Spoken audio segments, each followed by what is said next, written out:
second round. Oh my God.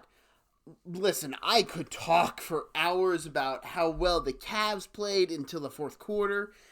Donovan Mitchell was amazing tonight. But all my brain is thinking about is he missed the free throw, got his own rebound, kept the ball, and pretty much said, this is my moment. I'm going to hit a step-back game-winning three.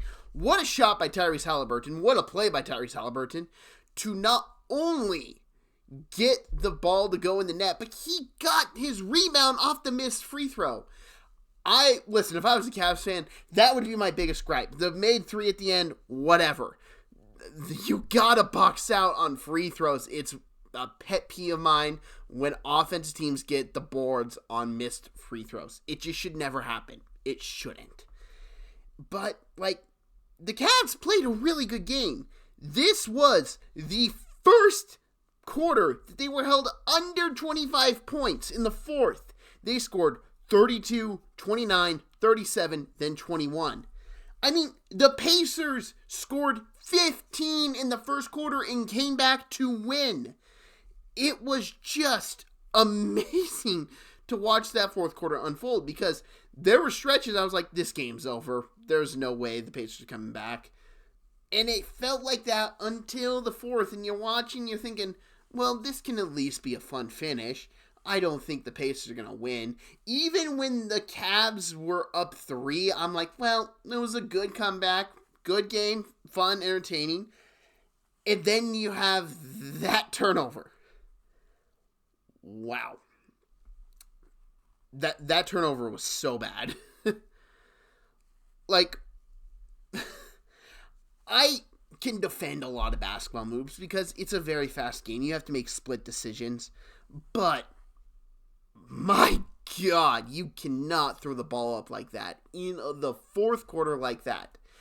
And probably the biggest thing that hurt the Cavs at the end was they didn't have a timeout. I bet if they had a timeout, they probably would have challenged the foul call on Tyrese Haliburton. That sent him to the line. I'm not saying I didn't think it was a foul. I think it was a foul, but I'm saying they could have challenged that. A lot of things could happen. If they had their last timeout, they could have called the timeout. They would have advanced the ball with 1.1 second to go, and they could have made a bucket. And, I mean, this game was incredible. Andrew Nembhard didn't play as well as I was hoping for. I really like him as a player. I watched him in college at freshman year Florida Gators, and went to Gonzaga. Fun player to watch. Pascal Siakam really turned it on late. I thought he was very good driving to the net. He just is Pascal Siakam. He plays like Spicy P. He drives to the net and is very good. Tyrese Haliburton, I don't even think had a great game, but he had great moments when it mattered most. He was 2 for 2 from the three-point line, and he was clearly battling an injury. I don't know the severity of it. I don't know if it's been reported of what exactly it is. All I know is he was in a lot of pain throughout the game, and it didn't look pleasant.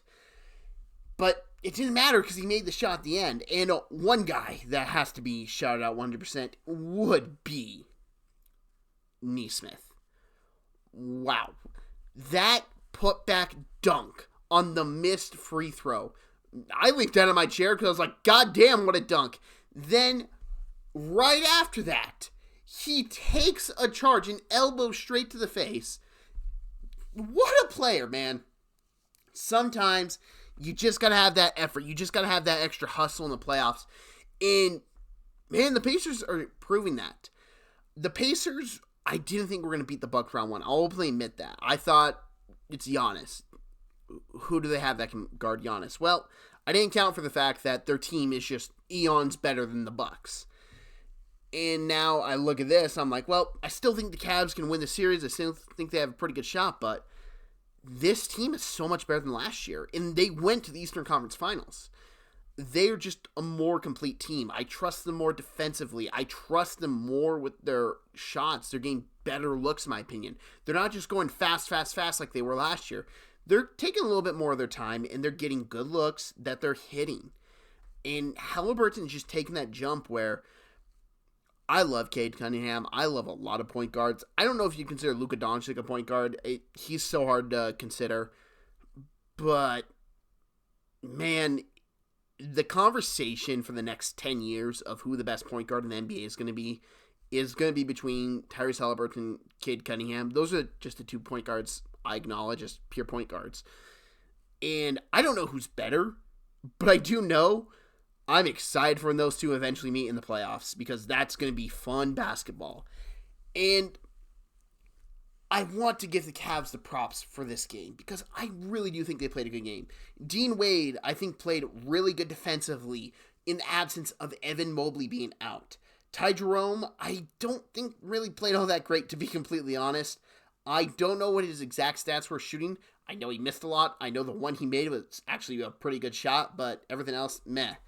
Strus, I know, had a very good game. He had a couple big-time threes. Donovan Mitchell, I believe they said he only made 1 3 during the game, and I know he was over 40 points. I want to say he was around 47, 48 while watching. It was just very impressive.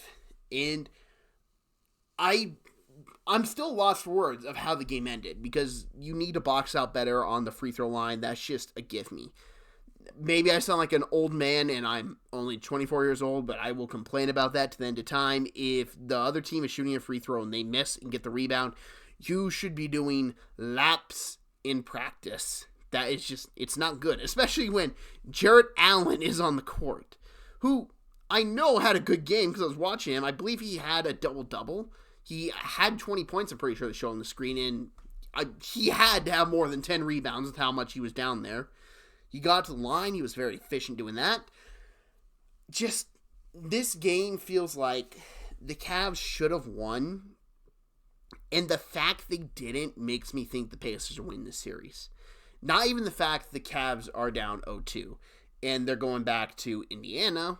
And Indiana they can lose one game at home, but they still will have a chance to close out at home if they continue. They have to just win 2 home games. And they're in the Eastern Conference Finals in back-to-back years. And it's an impressive coaching job by Rick Carlisle. The Pacers, man, they are so lucky to land Tyrese Halliburton how they did. They got him because the Kings were stupid. The Sacramento Kings probably wish they had Tyrese Halliburton right now. And that's not a shot against Domantas Sabonis. Just Halliburton is in that league. He's in that level that you need in the NBA to win a championship. And I don't necessarily know if it's going to be this year, but especially after tonight and how I see this team play, Tyrese Halliburton will be winning the Indiana Pacers their first ever championship. And hey, I have a video on Tyrese Halliburton I'm working on right now.